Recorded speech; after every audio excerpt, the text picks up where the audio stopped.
Mesdames et messieurs, bonsoir et merci de nous recevoir chez vous pour ce flash d'information.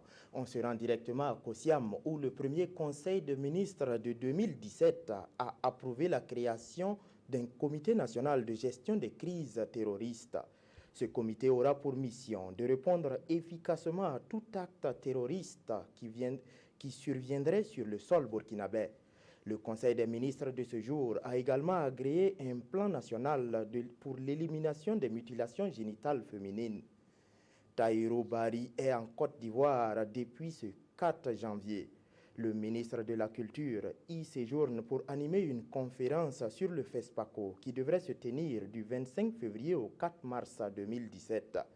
Mais avant cette conférence, Tahirou Barry et son homologue ivoirien ont fait le point de 28 activités culturelles conjointement organisées.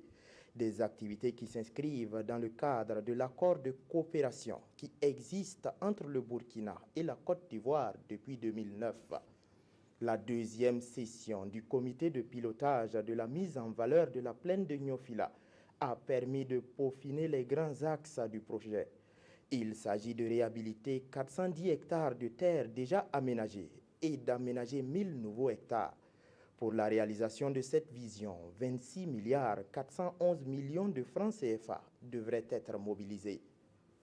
Des étudiants transformés entre deux cours en photographes ou même en vendeurs de manuels scolaires et de téléphones portables.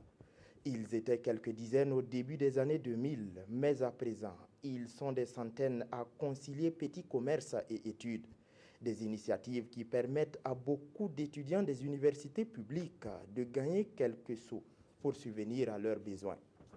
Destituée le 9 décembre dernier par l'Assemblée nationale, la présidente sud-coréenne fait face maintenant à son procès.